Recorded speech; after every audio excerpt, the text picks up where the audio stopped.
సిటీలో ప్లాట్ కొనండి. ఫ్యూచర్ లో మీరు కోటీశ్వర్లుగా మారే అవకాశం కోసం వెంటనే మాకు కాల్ చేయండి. నమస్కారం. కార్తీక పురాణం 3వ అధ్యాయంలోకి వచ్చాం. 3వ రోజు పారాయణ. ఈ రోజున ఈ తృతీయ నాడు మన స్నానాలు వ్రత విధానాలు ఆచరించలేని వాళ్ళు దేవాలయానికి వెళ్ళి అమ్మవారికి కుంకుమార్చన చేయించడం మంచిదని చెప్పబడుతోంది. జనక మహారాజుకి మన వశిష్ఠ మహర్షి ఇలా చెప్తున్నారు. కార్తీక మాసం మాసాలన్నిట్లలోకి చాలా గొప్పది. ఈ మాసంలో శాస్త్రం చేయమని చెప్పినటువంటి స్నానదాన ఉపవాస వ్రతాదుల్ని చేయని వారు అనేక నీచమైన జన్మల్ని ఎత్తుతారు. కనీసం కార్తీక పౌర్ణమి నాడైనా స్నానదాన జపాదులను చేయటం ముక్తిప్రదం. ఈ విషయాన్ని తెలియజేసే కథ ఒకటి చెప్తాను, సావధానంగా వినమంటున్నారు. పౌర్ణమి నాడు చేసేది ముందే చెప్పబడుతోంది, కానీ మామూలుగా తృతీయ నాడు ఎవరైనా పొద్దున్నే స్నానం చేయటం, సూర్యోదయానికంటే ముందు, సూర్యోదయం 6 గంటల 10 నిమిషాలకి అనుకోండి, కనీసం ఆ 10 నిమిషాల లోపలైనా స్నానం చేయటం మంచిది. ఓ రాజర్షి, పూర్వం తత్వనిష్ఠుడనే సద్ధర్మ ఆచారపరాయణుడు ఒక ఆయన ఉండేవాడు. ఆయన తీర్థయాత్రలు చేయాలనే కోరికతో బయలుదేరి సమస్త తీర్థాల్లోనూ స్నాన సంధ్యావందనాది విధులను ఆచరించాడు. ఈ తీర్థాలు వాటికి వెళ్ళటం అంటే ఇదివరకు నడిచి వెళ్ళవలసే వచ్చేది, కాలినడకనే వెళ్ళేవాళ్ళు. ఎవరైనా సంచారం పోతున్న వాళ్ళతో కలిసి వెళ్తే కనుక ఈ మధ్యదారుల్లో ఇబ్బంది లేకుండా ఏ ఊరు నుంచి ఏ ఊరికి ఎలా చేరాలి, మధ్యలో ఏ దేవాలయాలు ఉన్నాయి, ఇలాంటివి కనుక్కునేవాళ్ళం. ఇప్పట్లాగా యాత్రా గైడ్స్ అవి అప్పుడెక్కడున్నాయి, అలాంటివి లేవు. కానీ కార్తీక మాసం అంతా కూడా తీర్థయాత్రలు చేసే విధానం మన ఒక 50-70 సంవత్సరాల క్రితం కూడా ఉన్నది మన దగ్గర. అంటే బస్సులు ట్రైన్లు విరివిగా లేనప్పుడు కూడా కాలినడకన లేదా ఒంటెద్దు బళ్ళల్లో యాత్రలు చేసేవాళ్ళు. ఇంకా నిద్రించడము, మళ్ళీ మర్నాడు ఏదో ఒక దేవాలయ సందర్శనార్థం బయలుదేరటం, రోజుకొక దేవాలయాన్ని చూడడం కూడా పూర్వకాలం ఉండేది. మధ్యదారిలో ఎక్కడైనా నదీ పరివాహక ప్రాంతాలు ఉంటే, ఈ ఊర్లో ఉన్న ఒక చోట ఉన్న నదికి ఒక పేరు ఉంటుంది, అదే నది ఇంకొక ఊర్లో ఉంటే ఆ ప్రాంతాన్ని బట్టి నది పేరు మారిపోతుంది కదా. ఇట్లా వేరువేరు నదుల్లో స్నానం చేసే ఫలితం లభించేది. ఇవి ఏవి నదులు గనక లేకపోతే ఈ ఊరి నూతిలో ఇవాళ వచ్చి పక్క ఊరి నూతిలో 2వ రోజు అలాగైనా స్నానం చేసేవాళ్ళు. ఒకే ఊర్లో 2 స్నానాలు ఉండేవి కదా, అంటే 2 రోజుల స్నానాలు చేసేవాళ్ళు కాదనమాట. ఆ రకంగా చేసుకునేవాళ్ళు. ఇప్పుడు మనం కూడా ఏదైనా ప్రయత్నం చేస్తే పంచారామాలు రోజుకొకటి వెళ్తాం, అట్లా ఏదైనా పెట్టుకుని చూడొచ్చు అవకాశం కనుక లభిస్తే. అయితే ఈయన ఏం చేశాడు, తత్వనిష్ఠుడు, అలా బయలుదేరి సమస్త తీర్థాల్లోనూ చేస్తున్నాడు. దేవాలయానికి సంబంధించిన తీర్థం ఒకటి ఖచ్చితంగా ఉంటుంది ప్రతి ఊళ్ళోనూ. అలా వెళ్ళేవాడనమాట. ఈ వెళ్తున్న సమయంలో ఏమైంది, గోదావరి నదీ తీరానికి చేరుకున్నాడు. ఆ తీర ప్రాంతంలో ఉన్న ఎత్తైన మర్రి చెట్టు కొమ్మల్లో నివసిస్తున్నటువంటి 3 బ్రహ్మరాక్షసులు ఈ తత్వనిష్ఠుడిని చూశారు. చూసి నల్లని శరీరాలతోటి, నిప్పుకణాల్లాగా మండుతున్న కళ్ళతో, పదునైన గోళ్ళు, పొడవైన కూరలు, నిక్కపొడుచుకున్నటువంటి వెంట్రుకలతోటి మహాభయంకరంగా ఉన్న ఆ 3 బ్రహ్మరాక్షసులు తన వైపుకే రావడం చూసి తత్వనిష్ఠుడు భయంతో ఉణికిపోయాడు. ఎవరికైనా భయం వేస్తుంది, పైగా నదీ ప్రాంతంలో ఎవరూ లేరు కూడా. దిక్కుతోచని తత్వనిష్ఠుడు శ్రీమన్నారాయణ్ణి తలుచుకున్నాడు. ఆర్తితో నిన్ను ప్రార్థించిన గజేంద్రుణ్ణి, ద్రౌపదిని, ప్రహ్లాదుణ్ణి కాపాడినటువంటి దయాసముద్రుడివైన నిన్నే శరణు వేడుతున్నాను, నన్ను కాపాడి రక్షించు దామోదర అని గొంతెత్తి ప్రార్థిస్తూ మొరపెట్టుకుంటున్నాడు.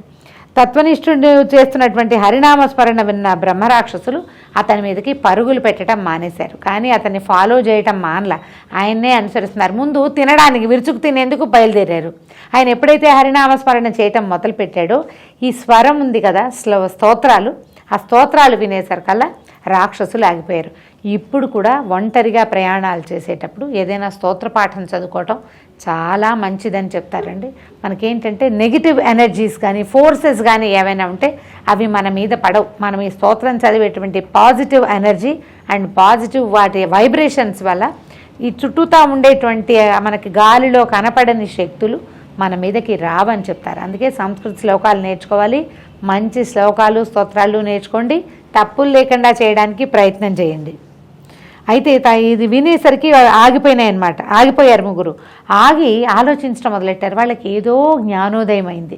మనం ఇతను తినడానికి వెళ్తున్నాము, తినడం కాదు, ఇతను చదువుతున్న స్తోత్రంలో ఏదో శక్తి మనసుకు ఒక ఆహ్లాదాన్ని సంతోషాన్ని కలగజేస్తోంది. అప్పటి వరకు తాము చేసిన చెడ్డ పనులను తలుచుకుని దుఃఖిస్తూ తత్వనిష్ఠుడితోటి వెనకాలించి అరుస్తున్నారనమాట. ఓ మహానుభావ, నిన్ను చూడడం వలన, నువ్వు చేసిన హరినామస్మరణ వినడం వల్ల మా పాపాలన్నీ హరించుకుపోయి మాకు కనువిప్పు కలిగింది. మేము నీకు ఏ విధమైన అపకారము చేయము. ఇప్పటి వరకు ఎంతోమందిని, బ్రాహ్మలని, వైష్ణవులని, శూద్రులని, ప్రతి వాళ్ళని, మనిషి అన్నవాడు కనపడితే చాలు వాడి జాతి నియమం లేకుండా విరుచుకు తిన్నాం. ఎన్నో జంతువుల్ని పొట్టను పెట్టుకున్నాం.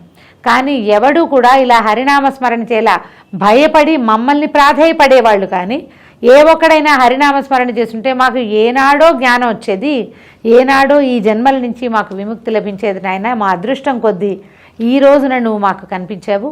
కాబట్టి ఈ హరినామస్మరణ చేస్తున్నా నువ్వే మాకు శరణ్యము అని చెప్పి ఆయన కాళ్ళ మీద పడ్డారు. వెనకాల నుంచి అరుచుకుంటూ వచ్చి కాళ్ళ మీద పడ్డారు. భయపెట్టడం మానేశారనమాట. బ్రహ్మరాక్షసులు అన్న మాటలు విన్నాక తత్వనిష్ఠుడు కొంచెం తేరుకుని స్థిమితపడ్డాడు. వాళ్ళతో, మీరెవరు? మీ మాటలు వింటుంటే మీరు చాలా మంచివాళ్ళు, బుద్ధిమంతులుగా తోస్తున్నారు. ఆకారాలు వికారంగా భయంకరంగా ఉన్నాయి కానీ మాటలు సాత్వికంగా వినపడుతున్నాయి. మీకు సంబంధించిన వివరాలు చెప్పమన్నారట. అప్పుడు ముగ్గురులో ఒకడు తత్వనిష్ఠుడికి ఇట్లా చెప్పాడు. పూజనీయుడా, నేను ద్రావిడ దేశపు బ్రాహ్మణుణ్ణి. పండితుడైనా గర్వంతో యుక్తాయుక్త విచక్షణను కోల్పోయి అందరినీ అవమానించేవాణ్ణి. దౌర్జన్యంగా ధన కనక వస్తువాహనాల్ని అపహరిస్తూ దుర్వ్యసనాలకి అలవాటు పడి భార్యాబిడ్డలను, ప్రజలను కూడా చాలా బాధించేవాణ్ణి. ఒక రోజున ఒక విప్రుడు పట్టణానికి వెళ్తూ కార్తీక దామోదరుని పూజకి అవసరమైన వస్తువులను కొని తన గ్రామానికి తిరిగి వెళ్తూ మా ఇంట్లో బస చేశాడు. నేను అతన్ని అనేక విధాలుగా నిందించి అతని వద్దనున్న సంభారాలన్నీ తీసుకున్నది చాలక తన్ని తరిమేశాను.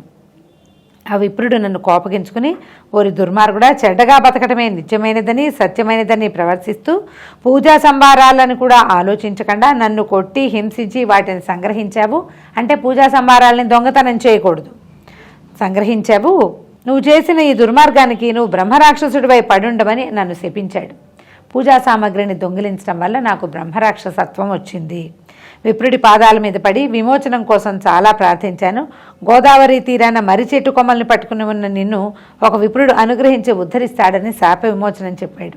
అతను చెప్పిన మహనీయుడు నువ్వే కనుక నన్ను అనుగ్రహించి నాకు శాపభారం నుంచి నన్ను విముక్తుని చెయ్యని తత్వనిష్ఠుడి పాదాలు పట్టుకున్నాడు. దొంగతనం చేయటం ఒక నేరమైతే దైవ సంబంధమైన వస్తు సముదాయాన్ని దొంగిలించడం వల్ల ఇలాంటి పరిస్థితి వస్తుంది. బ్రహ్మరాక్షసులు అయిపోతారు. బ్రహ్మరాక్షసుడు అయితే ఏమవుతుంది? ఏమీ అవదు. వీడు రాక్షసుడయ్యి ఇంకా కొంచెం తత్వ విచారణ లేక ప్రతి ప్రాణిని విరుచుకుని తింటాడు. ఉచ్చనీచాలు ఉండవు. తమ సొంత సంతానాన్ని కూడా విరుచుకు తిన్న బ్రహ్మరాక్షసుల కథలు చెప్పబడతాయి పురాణాల్లో. దానివల్ల వాడి పాపం ఇంకా పెరుగుతుంది. జన్మజన్మలు అనుభవించి తీరవలసిందే ఆ కష్టాన్ని. అందుకని దైవద్రవ్యాన్ని పొరపాటును కూడా అపహరించకూడదు. ఇంతలో రెండో బ్రహ్మరాక్షసుడు తత్వనిష్ఠుడి దగ్గరకు వచ్చి, మహానుభావ, నేను కూడా ద్రవిడ దేశస్తున్నే, మందరం అనే గ్రామంలో ఉన్నాను. నేను ఆ గ్రామాధికారిని. అయితే చమత్కారపూరితమైన మాటలు మాట్లాడడంలో నేర్పు కలిగిన నేను అనేక మందిని మోసం చేసి వారి యొక్క ధనాన్ని, దొంగలను తీసుకునేవాడిని. అంటే గ్రామాధికారి అయ్యేసరికల్లా చుట్టుపక్కల ప్రాంతవాసులు తమ పొలాలకి కాగితాలు రాసి పెట్టమని అవి వస్తే పొలాలు మింగేసేవాడు. తర్వాత వస్తువులు తాకట్టు పెట్టుకునే డబ్బులు ఇచ్చి ఆ తాకట్టు పెట్టిన వస్తువుని సొంతం చేసేసుకునేవాడు. ఇలాంటి వాళ్ళు మనకి ఇప్పుడు కూడా కనిపిస్తారు చూడండి. నాకు తెలిసి నేను ఎవ్వరికి ఏనాడు పట్టెడన్నం పెట్టలేదు, పూచిక పుల్ల దానం చేయలేదు. ఎవరి పట్ల దయాదాక్షిణ్యం లేనివాడిగా ప్రవర్తించినందువల్ల నేను ఇట్లా బ్రహ్మరాక్షసుడిలాగా జీవితాన్ని గడుపుతున్నాను. నన్ను ఈ పాప పంకల నుంచి బయటపడేసి రక్షించమని చెప్పి ప్రార్థించాడు. ఒకవేళ ఏవైనా తప్పులు పొరపాట్లు చేసిన వాళ్ళైనా భోజనం పెట్టడం, ఎవరికైనా ఇంటికి వచ్చిన అతిథులని ఆదరించడం, తర్వాత దానం చేయటము, ఈ ప్రక్రియల వల్ల కొంత ఈ కర్మానుభవాన్ని తప్పించుకోగలుగుతారు. అవేవీ లేవు, చేసినవన్నీ దుర్మార్గమైన పనులు, ఒక సత్కర్మ కూడా లేకపోవటం వల్ల ఈ ద్రావిడ దేశస్థుడైనటువంటి గ్రామాధికారి కూడా ఇలా రాక్షస జన్మ వచ్చింది. మూడో బ్రాహ్మడు చెప్పాడు ఈ విధంగా, నేను ఆంధ్రదేశం వాడిని, విష్ణువాలయంలో అర్చకుడిని. అర్చకుడికి ఉండవలసినటువంటి ఏ మంచి లక్షణాలు నాలో లేవు. ఆలయంలో నేను చేయకూడని అత్యాచారాలు ఎన్నో చేశాను. భక్తులను పీడించాను, స్త్రీలని అవమానించాను, బంధువర్గాన్ని దూషించాను, భగవంతునికి సంబంధించిన స్థిరచర ఆస్తులను వాడుకున్నాను, కొన్ని వేశ్యలకి కూడా సమర్పించాను. తన వ్యసనాలకి కూడా భగవంతుని యొక్క స్థిరచరాస్తులు అంటే భగవంతుని యొక్క మాన్యాలు, పొలాలు అవి ఉంటాయి, ఆస్తులు దేవాలయానికి సంబంధించినవి. అక్కడి నుంచి చరాస్తులు అంటే దేవాలయం ఉన్నటువంటి స్వామివారి వస్తు సామాగ్రి కావచ్చు, ఏదో పళ్ళాలన్నీ, వెండి కంచాలని, చెంబులన్నీ, మొక్కుకున్న భక్తులు ఎన్నో సామగ్రులు సమర్పిస్తారు. వాటన్నిటికీ కాళ్ళు వచ్చేసాయి ఈయన గారి హయాంలో. భార్యాబిడ్డల మంచి చెడ్లను ఏమాత్రమూ పట్టించుకోలేదు. వారి పట్ల ఏనాడు శ్రద్ధే చూపలేదు. ఆలయంలో భగవంతునికి చేయవలసిన నిత్య నైమిత్తిక కార్యకలాపాలను, ఉత్సవాలను, ఆరాధనలను అశ్రద్ధతోటి నిర్లక్ష్యం చేశాను. ఇహలోకంలో అనుభవించే సుఖ సంతోషాలు, భోగభాగ్యాలు, వాటి పట్ల నాకు గల వ్యామోహం ఏది శాశ్వతం కాదని తెలుసుకోలేకపోయాను. ఈ కారణంగా నేను చేసిన దుష్కృత్యాలకు అంతే లేదు. కొంతకాలానికి క్రమంగా ప్రజలకు నా దురాగతాలు, సంపదలు దురాగతాలు అర్థమైనాయి. వాళ్ళ ఆగ్రహానికి గురయ్యాను. నేను అన్యాయంగా సంపాదించిన సంపదలు అన్నీ తరిగిపోయినాయి, కొన్ని నాశనమైపోయినాయి. ఊరివారు నన్ను తరిమి కొట్టారు. అడవుల వెంబడిపడి ఆకులు అలమలు తింటూ కాలం గడిపాను. కొంతకాలానికి ప్రాణాలని పోగొట్టుకున్నాను. నరకానికి వెళ్ళి అక్కడ కూడా పడరాని పాటలు పడ్డాను.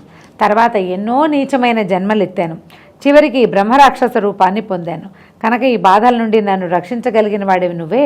నిన్ను చూసి చూడగానే కాదు, ఆయన చేసినటువంటి హరినామస్మరణ వినంగానే నాకు గత జన్మ జ్ఞాపకం వచ్చింది. మాకు ఈ బ్రహ్మరాక్షస జన్మ నుంచి విముక్తి కల్పించు. ఇప్పటిదాకా మేము ముందు జన్మలో చేసిన పాపాలు కాకుండా ఈ బ్రహ్మరాక్షస స్వరూపంలో మేము చేసే పాపాలు విపరీతంగా ఉన్నాయి.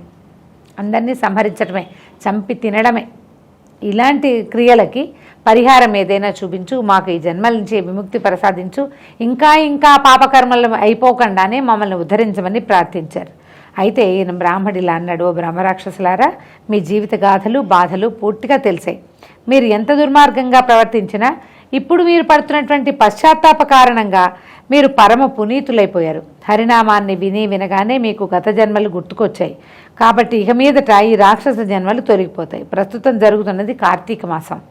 ఈ మాసంలో పవిత్రమైన జలాల్లో స్నానం చేసిన వారికి పుణ్యగతులు లభిస్తాయనే మాట పరమ సత్యము. కనుక మీరు కూడా నా వెంట రండి అని వాళ్ళని వెంట పెట్టుకుని గోదావరి నదీ తీరానికి తీసుకువెళ్ళి తనతో పాటు వారిని గోదావరిలో పవిత్ర స్నానం చేయించాడు. అయితే ఇక్కడ స్నానం అనగానే మనం ఏముంది 4 చెంబులు ఎత్తి పోసుకోవటమే అనుకుంటాం.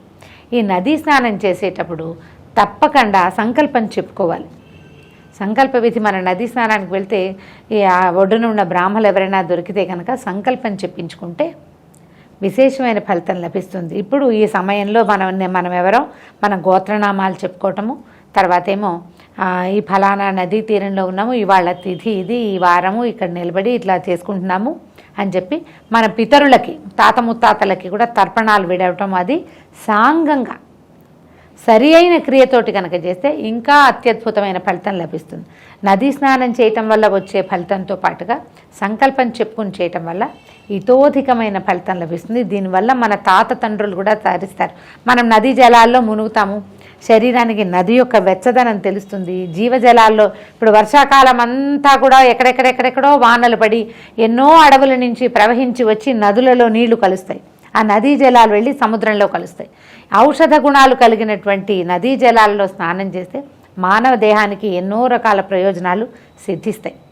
అలాగే ఈ పుణ్యకాలంలో ఇలా సంకల్పం కనుక చెప్పుకుంటే ఈ స్నాన విధితో పాటు ఇది కూడా కనుక చేస్తే మనకి విశేషమైన ఫలితం లభిస్తుంది. కాబట్టి ఈ రకంగా ప్రయత్నం చేసుకోండి. లేదా మనకి ఈ కార్తీక పురాణం పుస్తకాలు దొరుకుతాయి కదా, వాటిల్లో సంకల్ప విధి రాయబడి ఉంటుంది. అదొక పేజ్ మీద నోట్ చేసుకోండి. 4-5 సార్లు చదివితే మీకు తెలిసిపోతుంది. ఒక ఏడాది చేశారా, మరుసటి ఏడాది ఆటోమేటిక్గా వచ్చేస్తుంది ఎట్లా సంకల్పం చెప్పుకోవాలి అని. సంకల్పం చెప్పుకుని చేయండి, అత్యద్భుతమైన ఫలితం లభిస్తుంది. తీసుకెళ్ళి తనతో పాటుగా వాళ్ళ 3 బ్రహ్మరాక్షసుల్ని గోదావరిలో పవిత్ర స్నానం చేయించాడు. తాను కూడా భక్తి ప్రపత్తులతోటి నదీ స్నానం చేసి శుచి అయ్యాడు. దానివల్ల తనకి కలిగిన ఫలితాన్ని ఆ బ్రహ్మరాక్షసులకి ధారపోశాడు. వాళ్ళతో స్నానం చేయించడం కాకుండా నదీ స్నానం సాంగంగా సంకల్పం చెప్పుకుని చేసి తనకి లభించినటువంటి పుణ్య ఫలితాన్ని సాంగంగా ఈ బ్రహ్మరాక్షసుల 3కి ధారపోశాడట. అంతే, ఆ క్షణంలోనే వారికి కలిగిన రాక్షస జన్మలు అంతమైపోయాయి.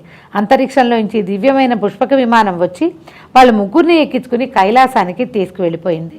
ఆ విధంగా బ్రహ్మరాక్షసులు 3 కూడా ముక్తిని పొందారు. వ్యాస మహర్షి చెప్పారు, పరోపకార పుణ్యాయ పాపాయ పరపీడనం అని. ఇవి చూడండి, పరపీడనం వల్ల వాళ్ళు పాపాలు మూట కట్టుకున్నారు. కానీ ఈయన పరోపకారం చేసి పుణ్యాన్ని మూట కట్టుకున్నాడు. తన పుణ్యాన్ని కూడా బ్రాహ్మణుడు వారికి దానం చేసి మరింత పుణ్యాన్ని సంపాదించాడు. దీంతో 3వ రోజు పారాయణ పూర్తయింది. రేపు ఉదయం మళ్ళీ 4వ రోజు పారాయణతో కలుసుకుందాం. నమస్కారం.